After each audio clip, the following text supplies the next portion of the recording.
JSSC paper leak का मामला झारखंड में इन दिनों काफ़ी गर्म है। जिस तरह से जेएसएससी कार्यालय का घेराव छात्रों के द्वारा किया गया और कार्यालय घेराव के बाद छात्रों के ऊपर ही प्राथमिकी दर्ज की गई, इसका विरोध भी किया गया। वहीं सरकार की तरफ से बयान भी आता है कि पेपर लीक करने वालों पर कार्रवाई होगी। हमारे साथ छात्र नेता देवेंद्र नाथ महतो है, जिन्होंने जेएसएससी कार्यालय घेराव का जो है वो नेतृत्व किया था। कार्यालय घेरा, आपने पेपर रद्द करने की, परीक्षा रद्द करने की मांग की, लेकिन बदले में एफआईआर हुआ आप लोगों पर।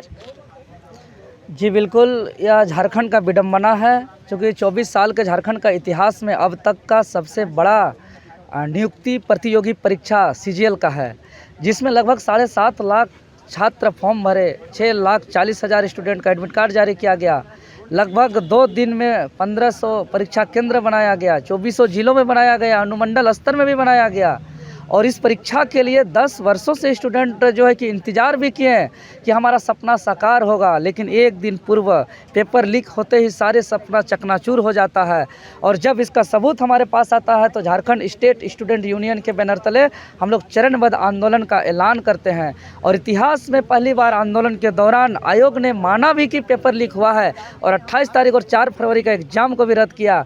लेकिन जो आंदोलन शांतिपूर्ण तरीके से चल रहा था, उस आंदोलन में जो है कि कुछ भाड़े के लोग सुनियोजित तरीके से प्री प्लान के तहत जो है कि बाहर से आयोग के द्वारा, प्रशासन के द्वारा जो है कि उपद्रवी लोग को भेजा गया और हमारे आंदोलन को बदनाम करने का कोशिश किया गया, कमज़ोर करने का कोशिश किया गया। अच्छा, वो छात्र नहीं थे जिन्होंने उपद्रव किया? नहीं, बिल्कुल नहीं, उसका जांच किया जाए। हमारा जितना भी एक तरफा गंभीर से गंभीर धारा लगाया गया है, आरोप लगाया गया है, 15 नामजद समेत 4000 छात्र, जिसमें मुख्य रूप से जो है कि धारा एकदम हेवी से हेवी धारा, इतना बड़का धारा तो आतंकवादी और नक्सली को भी नहीं लगता है।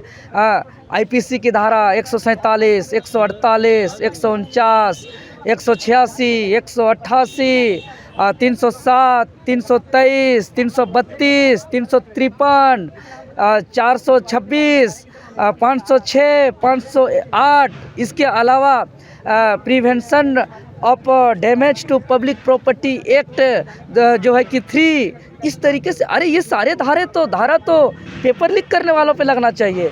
ये सारे धारा तो जो है कि आयोग पर लगना चाहिए।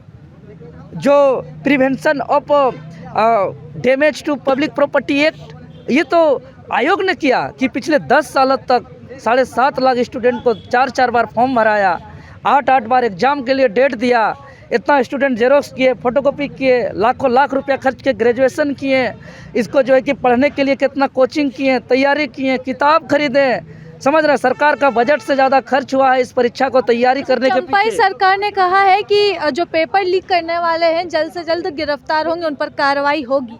जी बिल्कुल, लेकिन हम ये कहना चाहेंगे कि जो छात्रों को परेशान किया जा रहा है एक तरफा टारगेटेड करके, जो निर्दोष छात्र हैं, जो ईमानदार से नेतृत्व कर रहे हैं, जो ये कार्रवाई पेपर गिरोह पर होना चाहिए लेकिन उस पर ना होकर के निर्दोष छात्र पर किया जा रहा है, तो हम आज आपके चैनल के माध्यम से सरकार को सूचना देना चाहते हैं कि लोकतंत्र में अगर भ्रष्टाचार का उजागर करना गुनाह है, इतना बड़ा से बड़ा आरोप लगाते हैं, तो देवेंद्र नाथ महतो स्वीकार करता है कि 31 तारीख को जो भी भीड़ जुटा था, मेरे आह्वान पर जुटा था, लेकिन जो तोड़फोड़ किया गया, जो उपद्रवी मचाया गया, वो हमारे छात्र नहीं थे, वो उपद्रवी थे। फिर भी हम कानून का सम्मान करते हैं, संविधान का जो है कि सम्मान करते हैं। जो भी फर्जी एफआईआर लगाया गया उसको स्वीकार करते हुए हम सूचना देते हैं सरकार को कि आगामी 10 फरवरी 2024 दिन सोमवार को यही बापू वाटिका के समक्ष समय दिन 12 बजे से 3 बजे तक हम उपस्थित रहेंगे। सरकार को हथकड़ी लगाना है, हथकड़ी लगाए,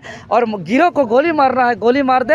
हम ये सूचना दे रहे हैं आपके चैनल के माध्यम से कि हम यहाँ उपस्थित रहेंगे, क्योंकि हम जेएसएससी सीजीएल का आंदोलन को करीब से देखते हैं तो प्रैक्टिकली आत्मा से देख पा रहे हैं बिरसा का उलगुलान का दौर को, भगत सिंह का क्रांति का दौर को, निर्मल महतो के आंदोलन का दौर को, कि किस तरीके से आंदोलनकारियों पर अन्याय, अत्याचार, जुर्म होता है और दोषीदार को कैसे बचाया जाता है।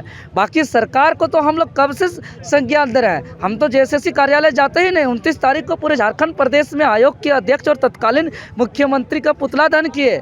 आपका 30 तारीख को पूरे झारखंड प्रदेश में कैंडल मार्च किए, हमारी बात नहीं मानी गई, तब जाकर के जो है कि हम JSSC कार्यालय पहुँचे और हमारा मांग था कि भाई जो भी परीक्षा है उसको कैंसिल किया जाए, आयोग को इस्तीफा हो, एजेंसी को ब्लैकलिस्टेड किया जाए और नए विश्वसनीय एजेंसी को टेंडर दे करके जल्द से जल्द परीक्षा का आयोजन किया जाए। यही तो हमारा मांग था। अब क्या मांगे हैं? अब जो है अब अब तो आंदोलन मांग जो सबसे पहले तो जो दबाने का कुचलने का प्रयास किया जा रहा है, अब कुछ भी करे सरकार इस आंदोलन को दबा नहीं सकता है। प्रशासन हमें अगर हटवार भी भेज दे या साजिश के तहत हमको सीना पे गोली भी मार दिया जाए, तो हम आपके चैनल के माध्यम से कहेंगे कि मेरे लेकर के राज्य के अंदर कोई भी उपद्रव न मचे, कोई भी सड़क पे जो है कि आंदोलन न हो, लेकिन इस राज्य के अंदर JPSC और JSSC का जो कचरा है, यहाँ का नीति नियमावली का जो आंदोलन है, यहाँ भ्रष्टाचार के खिलाफ जो आंदोलन है, वो आवाज़ नहीं उठना चाहिए।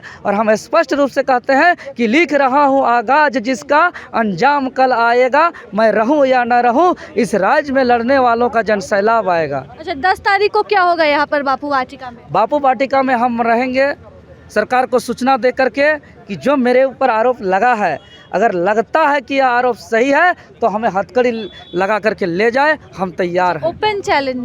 ओपन चैलेंज कहिए या इनको सूचना कहिए, जो कहना है कहिए, लेकिन बैठे रहेंगे या मौन धारण रहेगा, हम बैठे प्रदर्शन रहेगा, क्या रहेगा? हम यहाँ उपस्थित रहेंगे